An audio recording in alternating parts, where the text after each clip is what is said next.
उसी को पढ़ाने जा रहा हूँ, इसको ध्यान से सुनो। सर, शुभम सर कर दीजिए।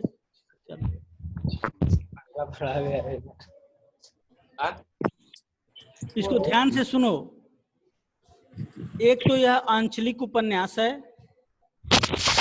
उपन्यास हम कहते किसे हैं ये जान जाओ। उपधन न्यास से यह बना है, उपधन न्यास से। उप का मतलब होता है, उप एक उपसर्ग है जिसका शाब्दिक अर्थ होता है समीप, समीप। और न्यास मतलब होता है रखना। न्यास माने होता है रखना, समीप रखना। अपनी बात समीप रखना उपन्यास कहलाता है। और यह जो उपन्यास कृतिका में निहित है, माता का अंचल शिवपूजन सहाय जी का, ये शिवपूजन सहाय जी का जो निहित है, यह एक आंचलिक उपन्यास है। आंचलिक उपन्यास किसे कहते हैं? तो आंचलिक उपन्यास एक क्षेत्र विशेष का, माता का अंचल। अंचल का मतलब होता है एक जनपद या एक क्षेत्र, एक क्षेत्र विशेष को हम आंचलिक उपन्यास के नाम से जानेंगे कि जहां किसी क्षेत्र विशेष को केंद्र बनाकर यदि कोई रचना की जाए जिसमें उस जनपद के या उस क्षेत्र का भाषा हो, संस्कृत, रहन सहन, खान पान, वेशभूषा, रीति, गुण, दोष और सामाजिक जीवन पूर्ण रूप से निहित किया गया हो, उसे हम आंचलिक उपन्यास के नाम से जानते हैं। मुंशी प्रेमचंद जी उपन्यास सम्राट के नाम से जाने जाते हैं। उन्होंने उपन्यास के बारे में कहा कि मानव जीवन का चित्र मात्र समझना ही उपन्यास है। वह रचना जिसे हम पढ़कर यह बोध हो जाए, हमारे अंदर यह भाव जागृत हो जाए कि जो हम चीज पढ़ रहे हैं वह मुझसे मिलती जुलती है, और पढ़ने के बाद यह हमेशा घटना जो है अपने जीवन पर आधारित हो। और दूसरी महत्वपूर्ण बात कि उपन्यास हमेशा काल्पनिक होता है। काल्पनिक होते हुए भी अपने जीवन से वह समीप रहता है, निकट रहता है, अपने जीवन से जुड़ा होता है। और पढ़ने के बाद हमारे मन में जो उत्सुकता है वह हमेशा जागृत रहती है कि आगे की घटना क्या होने वाली है। दो चीज स्पष्ट हो गया। उपन्यास यह आंचलिक उपन्यास है जिसमें शिवपूजन सहाय का संक्षिप्त में हम जीवन परिचय जान जाएं तो शिवपूजन सहाय का जो जन्म था 1893 में शाहाबाद जिला है, बिहार में है, हुआ था। और इनके बचपन का नाम भोलानाथ पड़ा। क्यों भोलानाथ पड़ा?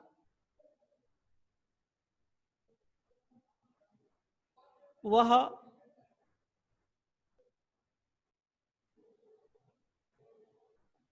जो पहला नाम था उनके माता पिता पास में बैठाते थे, उनके माथे पर चंदन लगाते थे और चूंकि बहुत भोले थे, चंदन लगाने के बाद यह बोध माता पिता के अंदर जागृत हुआ कि क्यों न भोलानाथ नाम रख दिया जाए। तो इस तरह इनका बचपन का नाम भोलानाथ था। 10वीं की कक्षा पास करने के बाद ये बनारस की अदालत में नकल नवीस की नौकरी की। ये जो नकल वगैरह दिया जाता है अदालत के माध्यम से, किसी मुकदमे की नकल दी जाती है, टू कॉपी दी जाती है, उसी को नकल नवीस कहते हैं। उसके बाद ये हिंदी के अध्यापक बने। असहयोग आंदोलन से प्रभावित होकर इन्होंने सरकारी नौकरी का त्याग पत्र कर दिया। शिवपूजन सहाय जी तत्कालीन लेखकों में बहुत लोकप्रिय और सम्मानित व्यक्ति थे। इन्होंने जागरण, हिमालय, माधुरी, बालक आदि कई प्रतिष्ठित पत्रिकाओं का संपादन किया। इनकी एक बहुत प्रतिष्ठित पत्रिका थी जिसका नाम था मतवाला, और उस मतवाला पत्रिका के ये संपादक मंडल में थे तथा इनकी मृत्यु जो है 1963 में हो गई। इनकी जो रचनाएं हैं शिवपूजन सहाय की, देहाती दुनिया आंचलिक उपन्यास है। उपन्यास के माने में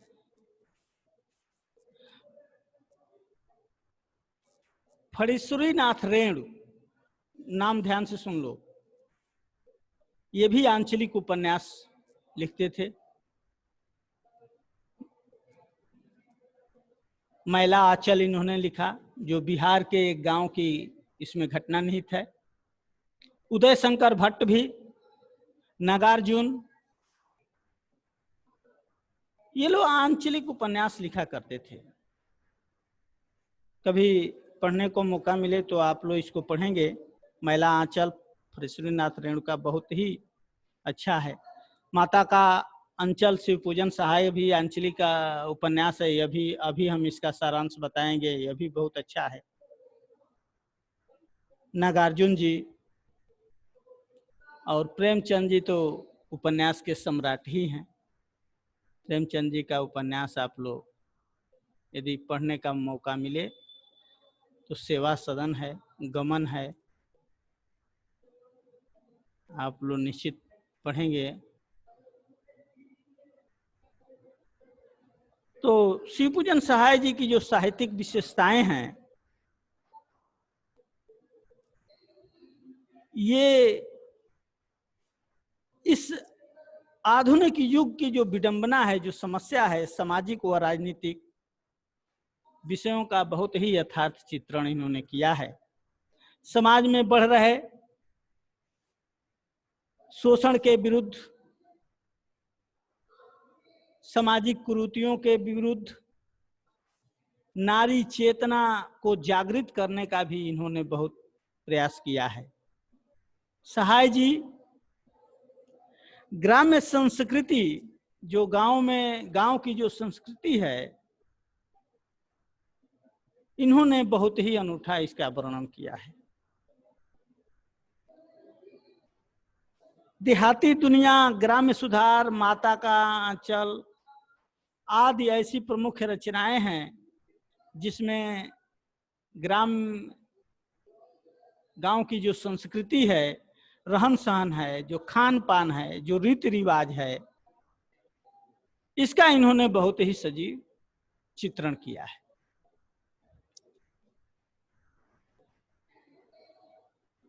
अब इन्होंने स्पष्ट शब्दों में बताया है कि युवा वर्ग जो है मस्ती में चूर है, तो बुजुर्ग लोग बेबस होने के कारण अपनी आजीविका चलाने में तंग हो जाते हैं। तो इन्होंने ग्रामीण की प्रवेश में कहा है कि जहां लड़कों का संग तहां बाजे मृदंग, जहां बूढ़ों का संग तहां खर्चों का तंग। सहाय जी की भाषा बहुत ही सरल खड़ी बोली है। इनकी भाषा में लोक जीवन और लोक संस्कृति के जो प्रसंग हैं बहुत ही सहज और सरल रूप से मिलते हैं। इनकी भाषा में आंचलिक शब्दों का, आंचलिक माने क्षेत्र विशेष के शब्दों का बहुत ही अच्छे से वर्णन किया है और इन्होंने तत्सम तद्भव उर्दू, फारसी, अंग्रेजी आदि भाषाओं के शब्दों का भी प्रयोग किया है। इन्होंने अपने उपन्यास में वर्णनात्मक, चित्रात्मक, विवरणात्मक शैलियों का भावपूर्ण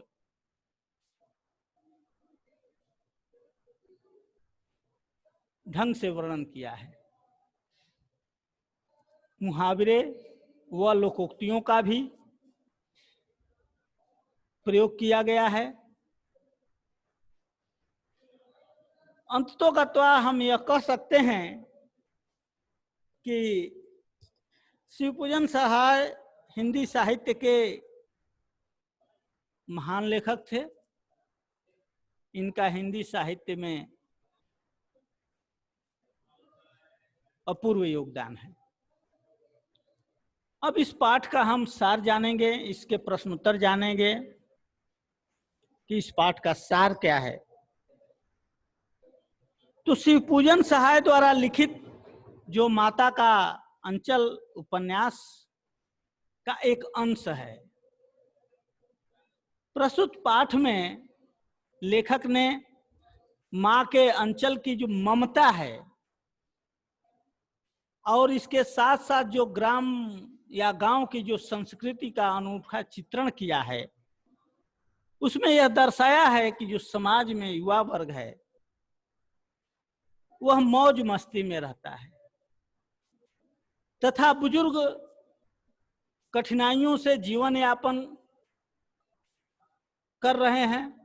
लेकिन लेखक ने बताया है कि अपने पिता, लेखक के पिता सुबह उठकर स्नान कर पूजा पाठ करते थे। ध्यान से सुनेंगे। अब इस पाठ का सारांश मैं कम से कम शब्दों में बताने का प्रयास कर रहा हूं और इसके बाद कुछ कठिन शब्दों का भी चर्चा करेंगे। क्योंकि बहुत सरल भाषा का प्रयोग है, बहुत कठिन शब्द नहीं है। दो एक उर्दू शब्द है तो इसको देख बता देंगे।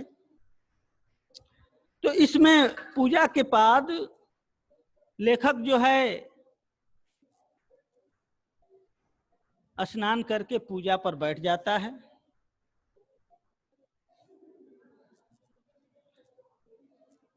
लेखक के पिता जो है सुबह स्नान करके पूजा पर बैठते हैं तो लेखक तथा लेखक का भाई को भी अपने साथ पूजा पर बैठा लेते थे। लेखक अधिकांश अपने पिता के साथ रहता था। पूजा के बाद पिता उसके माथे पर भभूत और तिलक लगाकर उसे भोलानाथ कहकर पुकारते थे। बाबूजी द्वारा, देखो बाबूजी जो शब्द का हमने प्रयोग किया है यह आंचलिक भाषा का प्रयोग किया गया है। तो बाबूजी द्वारा रामायण पाठ करते समय वे दोनों भाई अपना जो मुख है वह आईना में निहारा करते थे। जिसके बाद बाबूजी अपनी राम नाम बही, जिस कापी पर राम नाम लिखा करते थे, 1000 बार राम का नाम लिखते थे। तो जब वो लिख कर पोथी पर राम नाम लिखकर बंद करके रख देते थे तो बाबूजी द्वारा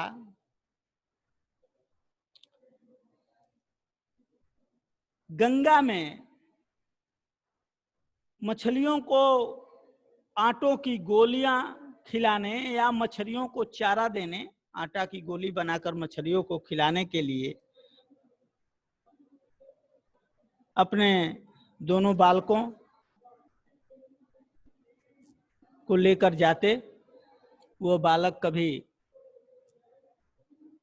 कंधे पर बैठकर हंसते, कभी बाबूजी उनसे कुश्ती करने लगते,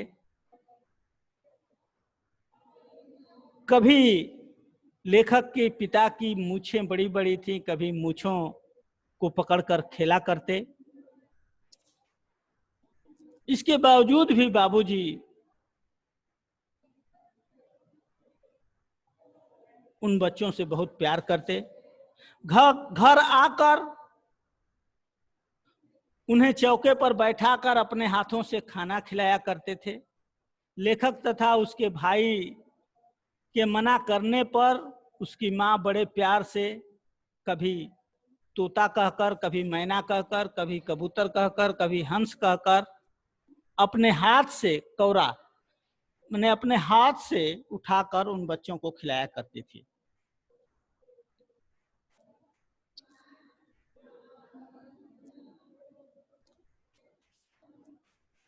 ऐसा प्यार इन दोनों के मन में, माता और पिता के मन में जो बच्चों के प्रति था, वह बहुत ही रोचक है। अब इसके बाद होता क्या है कि कभी अचानक माँ जो है, वो बच्चे कभी अपने माँ की चोटी को गूथा करते, तो कभी कुर्ता और टोपी को छेड़ा करते। वे सिसकते सिसकते बाबूजी की गोद में बाहर आते।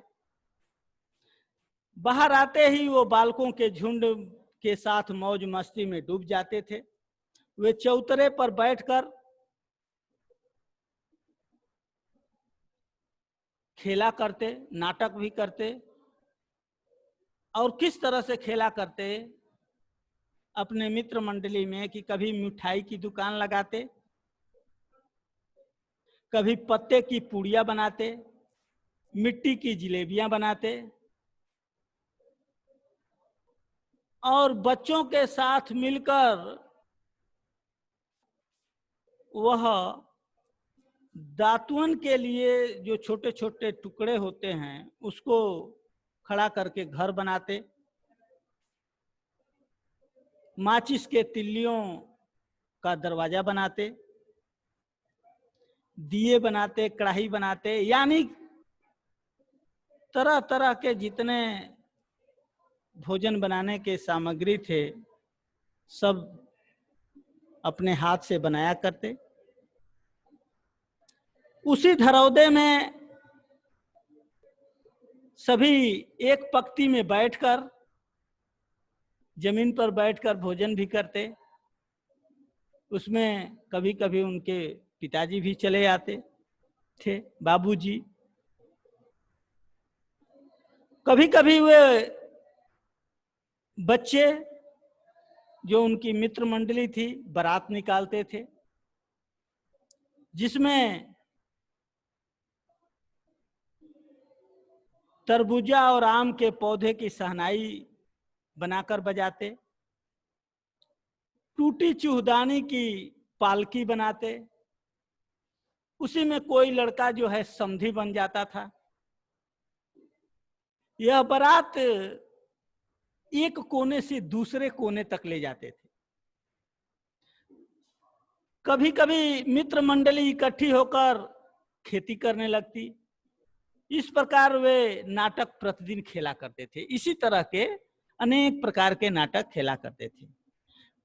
किसी दूल्हे के आगे चलती पालकी, जब कोई बारात जाती थी तो कोई दूल्हा पालकी में बैठा रहता था, तो उस पालकी को देखकर जोर जोर से चिल्लाने लगते, चिढ़ाने लगते। एक बार एक बूढ़े वर ने पालकी से उतरकर इन छोटे बच्चों के मंडली को खदेड़ने का काम किया। ढेला मारने लगा, पत्थर चलाने लगा। और एक बार रास्ते में एक दोस्त था लेखक का, जिसका नाम था मसून तिवारी।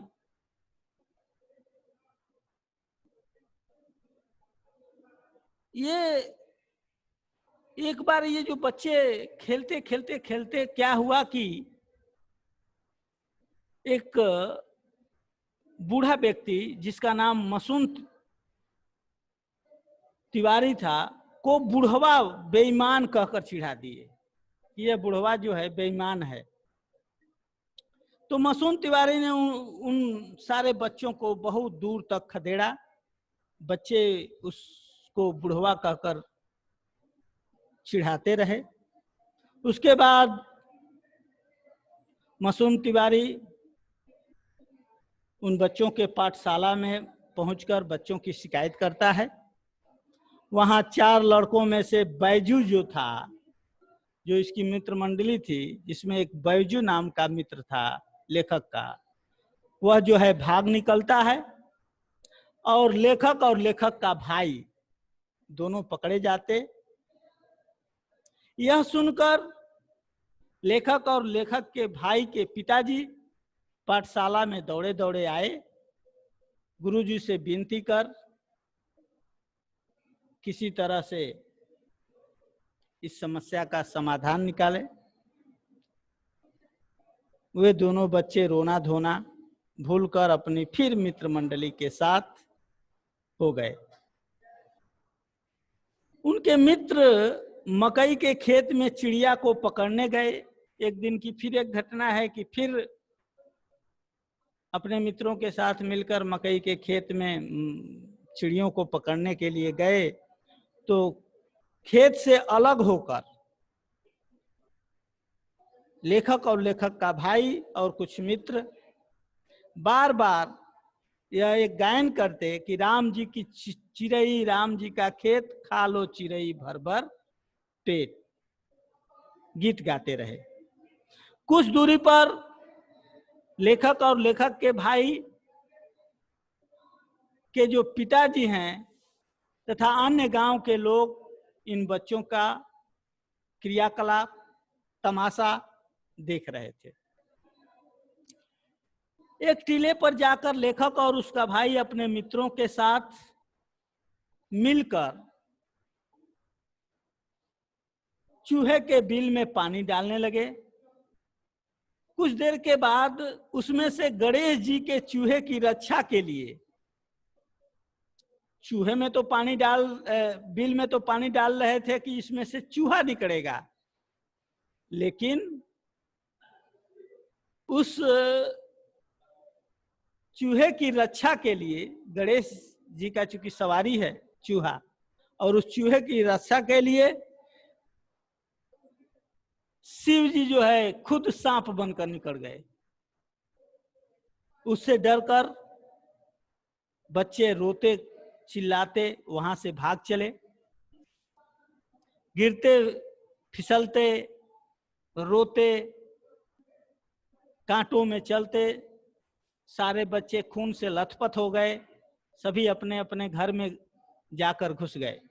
उस समय लेखक और लेखक के भाई के पिताजी बरामदे में बैठे हुक्का पी रहे थे। वे दोनों अपनी मां की गोद में जाकर बैठ गए। उन्हें डर से कांपते हुए देखकर लेखक की मां जो है रोने लगी। वह व्याकुल होकर कारण पूछने लगी, परेशान हो गई, बताओ क्या हुआ है। बच्चे जब कुछ नहीं बताए तो लेखक की मां रोने लगी। रोते रोते दोनों बच्चों को मां ने अपने आंचल में छिपा लिया और प्यार करने लगी। मां ने तुरंत हल्दी पीसकर लेखक और लेखक के भाई के घावों पर लगाती है। उनका शरीर लेखक का और लेखक के भाई का कांप रहा था। आंखें चाहकर भी नहीं खुलती। बाबूजी दौड़कर उन्हें गोद में लेने लगे, लेकिन अंततोगत्वा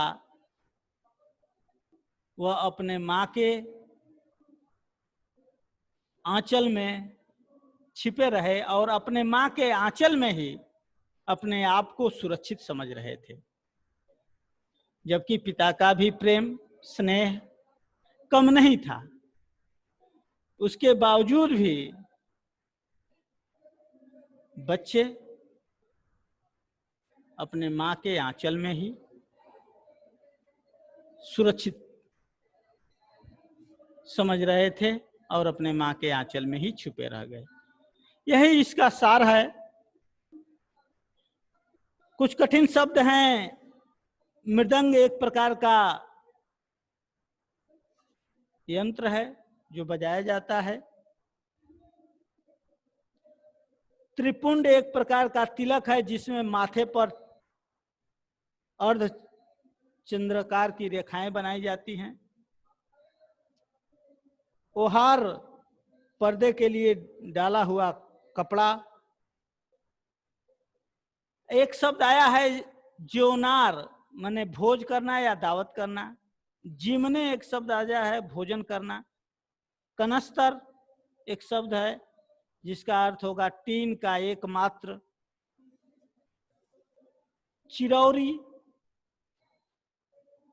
चिरौरी करना, किसी की चिरौरी करना माने किसी की प्रार्थना करना, विनती करना। मैया शब्द आया है माँ। बाबूजी माने पिता, मैया माने माँ। महतारी भी एक शब्द आया है, महतारी माने भी माँ होता है। अमनिया माने साफ शुद्ध। ओसारे माने बरामदे में। बहुत साधारण शब्द हैं, आंचलिक शब्द हैं, देहाती शब्द हैं, कोई बहुत कठिन नहीं है। अब इससे यदि प्रश्न पूछा जाए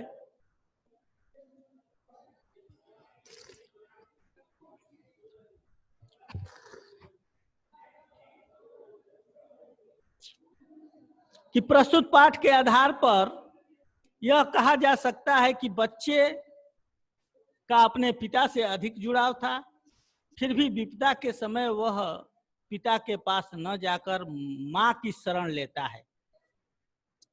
आपकी समझ में इसकी क्या वजह हो सकती है? देखो, इसका आंसर हम इस तरह लिखेंगे। ये परीक्षा में, बोर्ड के परीक्षा में इस तरह के प्रश्न पूछे जाते हैं, जिस तरह के मैंने प्रश्न अभी आपके सामने रखा। फिर से इस प्रश्न को सुन लें, मेरे द्वारा बताए हुए आंसर को भी ध्यान से सुनेंगे कि हमें लिखना किस तरह है। कि प्रस्तुत पाठ के आधार पर यह कहा जा सकता है कि बच्चे का अपने पिता से अधिक जुड़ाव था, फिर भी विपदा के समय, विपत्ति के समय वह पिता के पास न जाकर मां की शरण लेता है। आपकी समझ में इसकी क्या वजह हो सकती है? तो हम इसका आंसर इस प्रकार लिखेंगे कि मां जो है बच्चे की जन्मदाता तथा पालन पोषण करने वाली होती है। स्वाभाविक रूप से बच्चा जो है मां से अधिक लगाव रखता है। मां भी एक बाप की अपेक्षा हृदय से अधिक प्यार दुलार करती है। वह बाप की अपेक्षा बच्चों की भावनाओं को अधिक अच्छे ढंग से जानती है और बच्चे की भावनाओं को अच्छे तरह से समझ लेती है। मां का अपने बच्चों से अत्यधिक प्रेम होता है। बच्चा चाह कर भी मां की ममता को नहीं भुला सकता। यह भी सत्य है कि एक बाप अपने बच्चे को बहुत अधिक प्यार तो दे सकता है, लेकिन एक मां का हृदय वह कभी प्राप्त नहीं कर सकता। इसलिए प्रस्तुत पाठ में पिता से अधिक लगाव होने पर भी बच्चा विपदा के समय पिता के पास न जाकर मां की आंचल में शरण लेना चाहता है।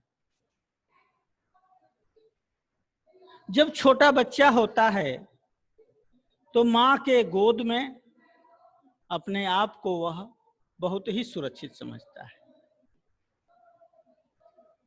यदि मां के साथ बच्चा किसी जंगल में चला जाए आगे उसके शेर की भले ही दहाड़ हो, लेकिन बच्चा डरेगा नहीं।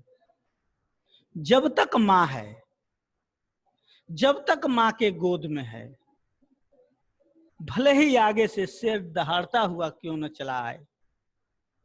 और दूसरी बात कि यदि वह माँ के गोद में है, माँ के आंचल में है, तो बच्चे को चिंता करने की कोई जरूरत नहीं है।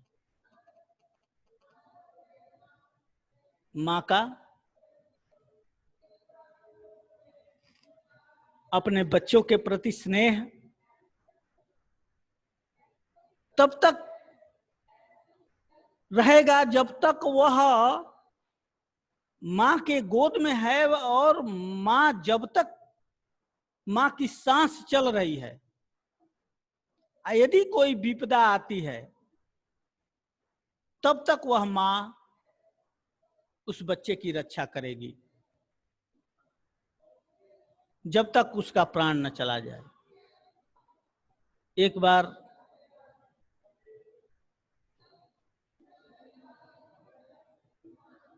एक पिता अपने बच्ची के साथ कहीं जा रहा था। जाते जाते रास्ते में एक नाला पड़ता है, जिसमें बहुत तेज धारा से पानी का बहाव हो रहा था। पिता ने अपने बच्ची से कहा कि बच्ची मेरा हाथ पकड़ लो।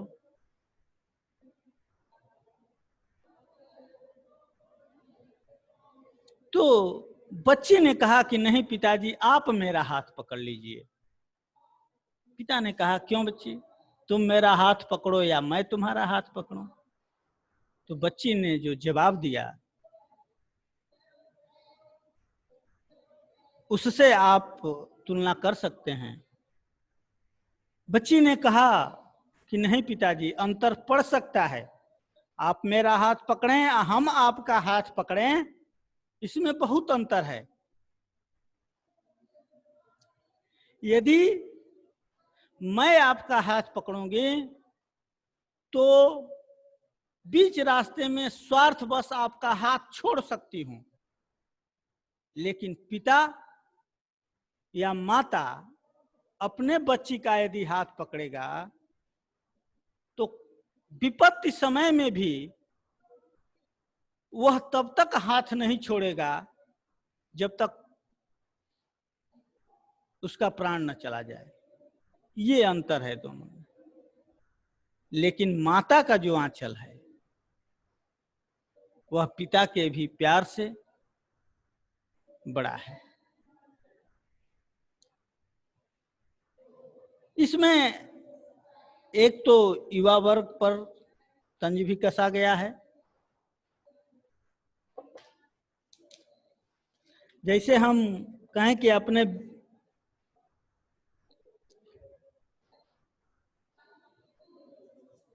आप इसको जब पढ़ेंगे तो आपको एक और बात आपके सामने आएगी कि जहां बूढ़ों का संग तहां खर्चों का तंग प्रस्तुत पंक्ति के माध्यम से समाज में जो है बुजुर्गों की निरंतर उपेक्षा की ओर संकेत किया गया है। कैसे? तो यह सत्य है कि आज के आधुनिक युग में मनुष्य पहले की अपेक्षा अधिक लालची, स्वार्थी हो गया है।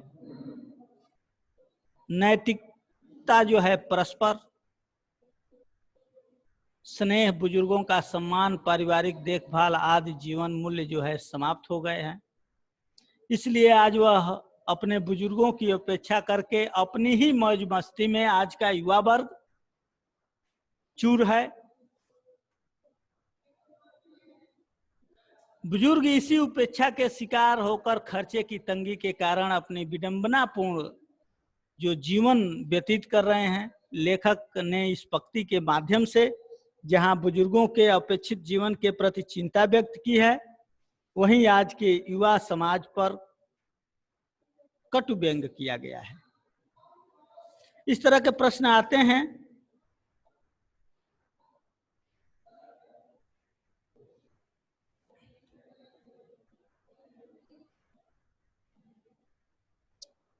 यदि प्रश्न इसमें इस प्रकार पूछा जाए कि आपके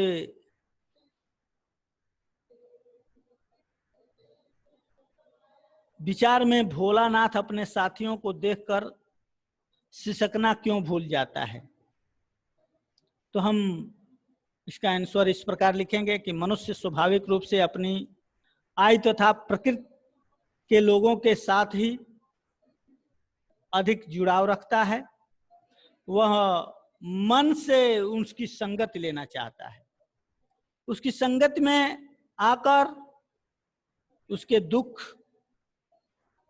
रोग आदि जो जितने कष्ट हैं सब मिट जाते हैं।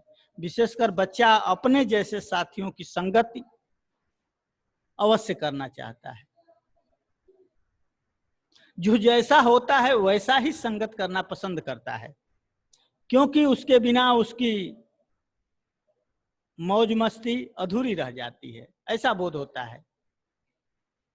वह अपनी संगत में आकर अपने सारे सुख दुख भूल जाता है। इसलिए भोलानाथ भी अपने साथियों को देखकर सिसकना भूल जाता है।